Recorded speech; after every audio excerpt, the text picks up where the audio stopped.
Hello, Honors Chemistry students. Sorry I can't be there today, but you're in good hands with Mr. Mauger, so if you have any questions, please don't hesitate to ask him. He would love to help out. So today we're going to finish up our notes, taking a look at the general format of the periodic table, how that's set up. I'm not going to show this video right now, but there is a link that you can watch that later on in your own time or as you're doing your homework to help you. Like we started out with this chapter, looking at the history of some of the scientists responsible for figuring things out about the atom. Dmitri Mendeleev in the late 1800s, which again, don't worry about dates. He was a Russian chemist who first organized the elements that we knew of at the time, which there's about, 30 some elements or so here, in order of increasing mass. So this is what his periodic table looks like that he came up with. And for the most part, he did a really good job, and that worked for the time. But as more elements were discovered, scientists started realizing that there were some issues with organizing them by increasing atomic mass. So later on down the road came along a scientist named Moseley. He organized the elements by increasing atomic number, and I just realized the number is cut off there, sorry. By increasing atomic number is what that should say. And that is how our current periodic table is organized, is by increasing atomic number. We read it just like a book from top to bottom, left to right. And now if you look closely, for the most part, that also corresponds to increasing mass like Mendeleev did. But there are a few exceptions. If you scroll through it, especially in the middle area there, you will see a few that the masses are decreasing instead of increasing. But for the most part, it's also by increasing mass. But the correct way that it is organized is by increasing atomic number.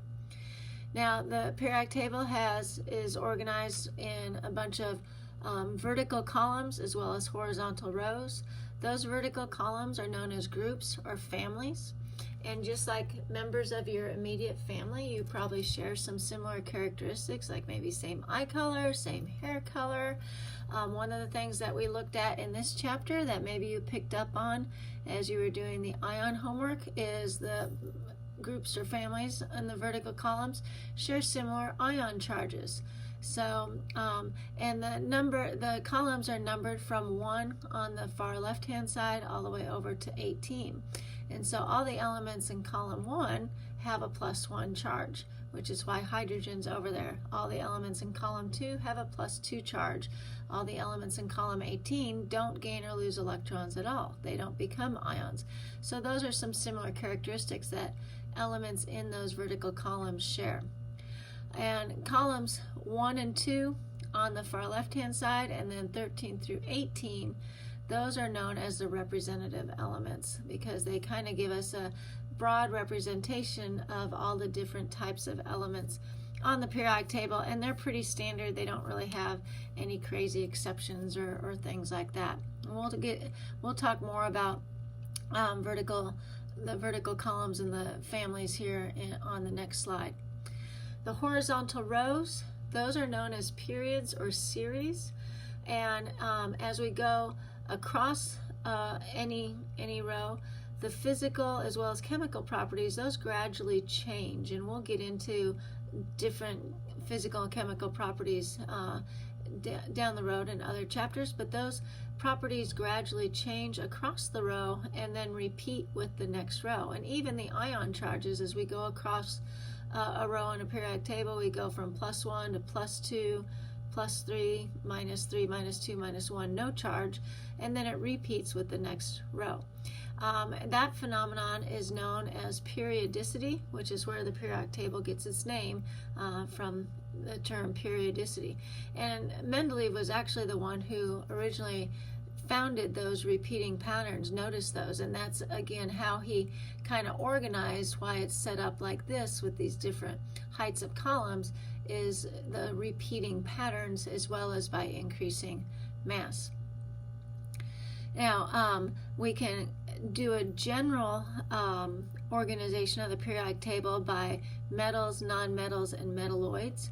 So if the vertical columns represent your immediate family, these metals, nonmetals, and metalloids kind of represent extended family, where you have some similar characteristics, but you see more of a deviation.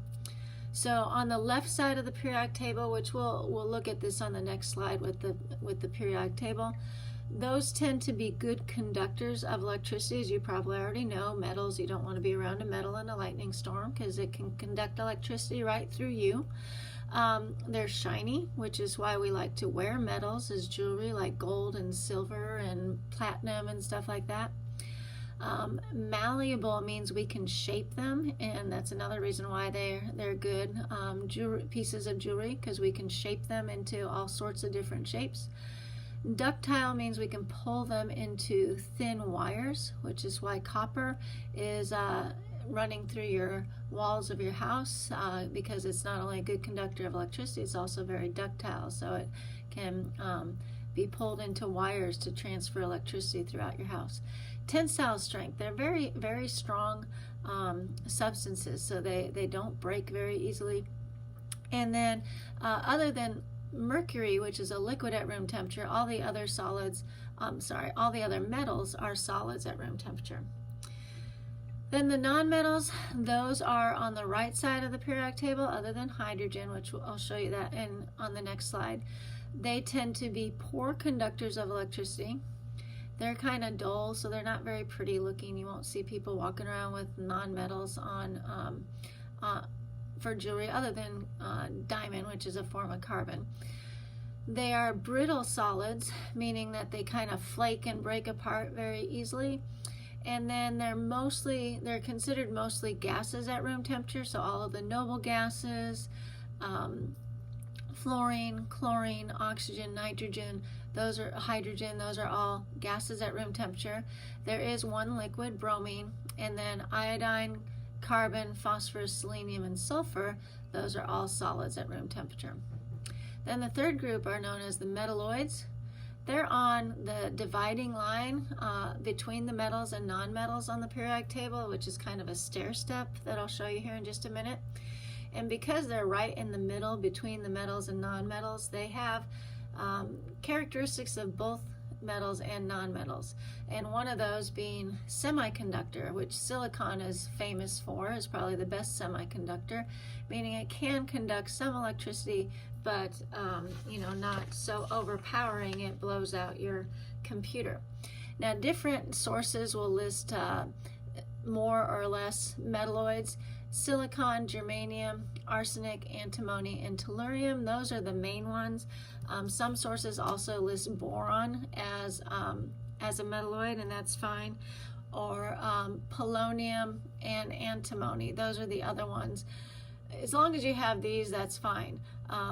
But if you want to include boron, not antimony, antimony is on there, astatine and polonium, that's okay as well. So looking at this periodic table, again, it's numbered 1 through 18, and here is, here is this stair step right here. This is that dividing line between, this isn't working as well as I would have liked, between the metals and nonmetals, that kind of bolded line right there. And in green, those are the metalloids, so they have boron, silicon, oh my, I'm gonna quit writing, arsenic, germanium, antimony, tellurium, and then it lists astatine, does not have polonium, which again, that's fine. The one thing that do not list as a metalloid is aluminum. Aluminum is not a metalloid, it is a metal. So everything to the left of that stair step in blue is a metal, except for hydrogen. Hydrogen, if you notice, is that peachy color, which over here on the left side, those are all the non-metals. So those are in peach, the metals are in blue. This first column here, other than hydrogen, those are known as the alkali, this isn't going to write very well. A-L-K-A, that's an A, L-I, alkali metals. Wow. Those are the alkali metals, and again, they all share similar characteristics like a +1 charge, and so does hydrogen, which is why it's placed over there. That's a 1. The second column, which all share a +2 charge, that's supposed to say +2. Those are known as the alkaline earth metals, A-L-K, oh, that's just not going to work. Sorry about that. I thought that would work. A-L-K-A-L-I-N-E, alkaline earth metals. So that's column 2. Then in the middle here, let's see if this one will work. Yeah. Those are known as the transition metals. Well, the transition metals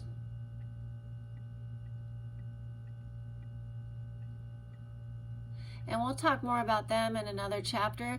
If you notice, that's supposed to say metals, we didn't do any ions with them, and that's because the reason why they're called transition metals is their charges can change. So we'll look at their ion charges later on. Down here, these bottom 2 rows, these are known as the inner transition metals. I'll just write inner, because it just doesn't like me writing on it. So those are known as the inner transition metals, which if you look at their atomic numbers, the reason why they're called inner transition metals is they come in between these 2 spots on the periodic table.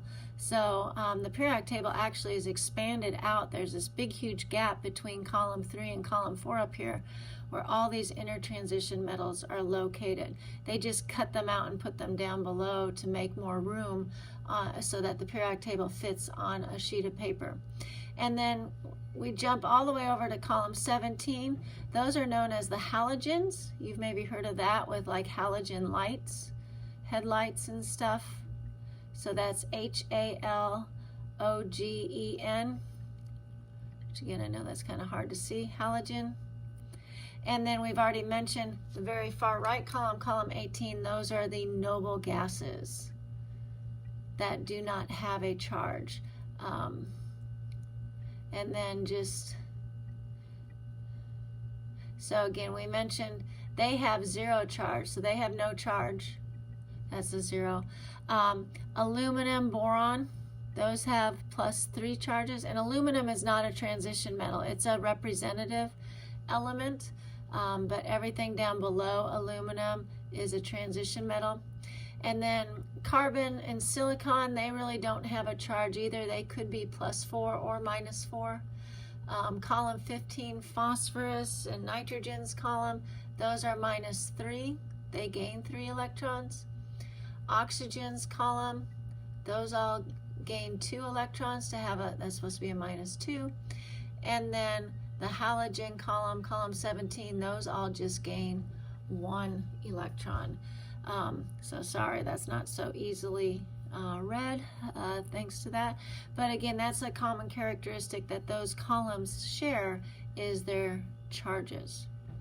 So once you finish taking these notes, show your notes to Mr. Mauger and he will give you the homework. You also will probably want to look at section 6.1 in your book to help you, and you can also watch that video. Have a good day, and I will see you next week.